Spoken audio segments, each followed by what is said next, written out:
As our population rises and demand increases, providing a sustainable supply of food will be an important deliverable for our farmers at both the domestic and international level. Food security is a key area of focus for the Gillard government.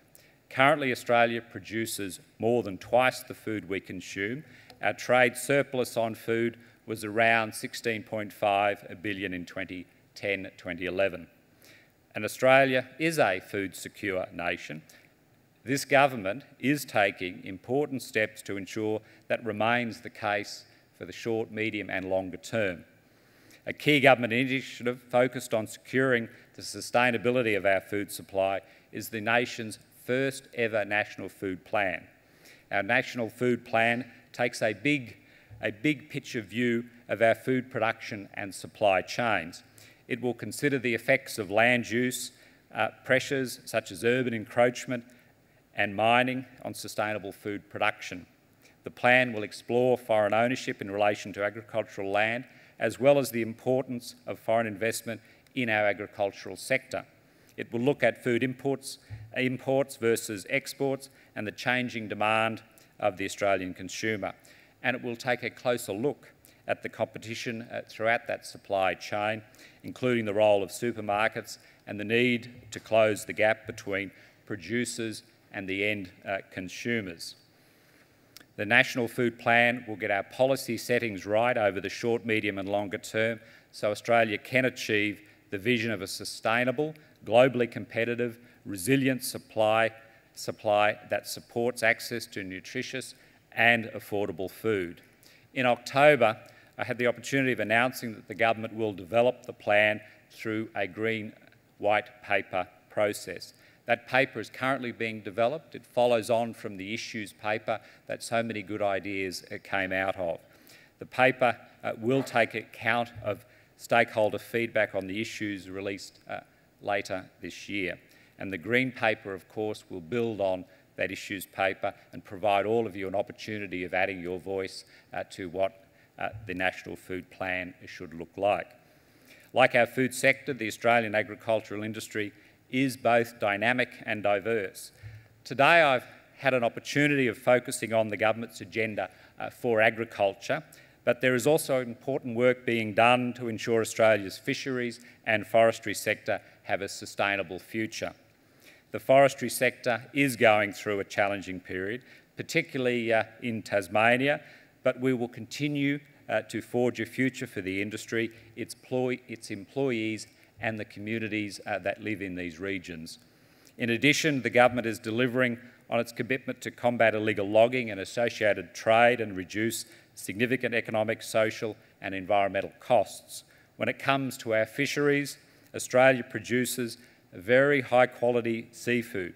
We have some of the best managed seafood fisheries in the world, and it does show. On the international stage, Australia is about to ratify 2 international fishery treaties, the Southern Indian Ocean Fisheries Agreement and the Convention on the Conservation and Management of High Seas Fishery Resources in the South Pacific Ocean. It makes sense for Australia as a strong domestic regulator and producer to be involved in the international fisheries of our region and from those from who we benefit from. By having an active role globally, we can influence the conservation and management of these resources, just as we do at a very high standard here at home. Looking forward this year, it will see further development of the national system of marine bioregional planning for our recreational and commercial fisheries sector, and the finalising of this process will allow certainty to move past the debate and onto the long-term issues facing the sector.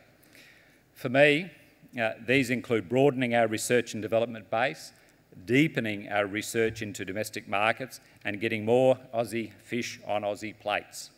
In conclusion, can I say, my speech today, I wanted to take the opportunity of reiterating that Australian agriculture is in good shape and it's in your hands that keep it in good shape. At times, the complexity of Australia's climate can make things tough for our producers. And as we speak, many in the country's southeast are experiencing heavy rainfall and localised flooding.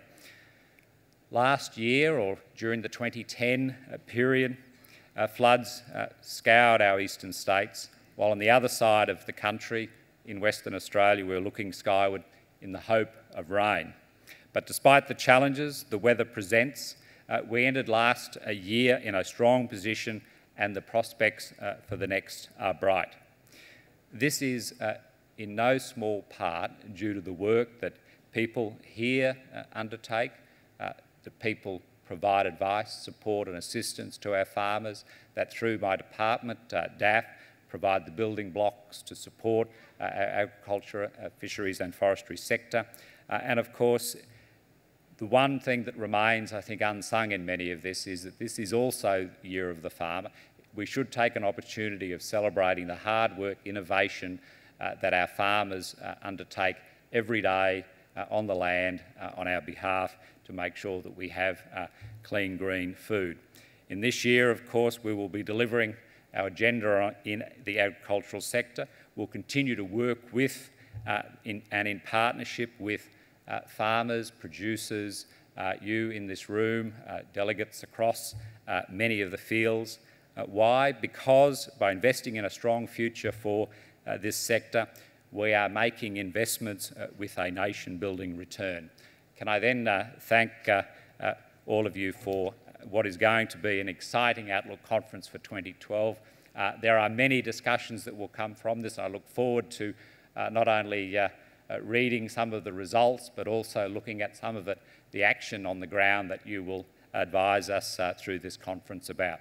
So with those small words, thank you very much and good luck.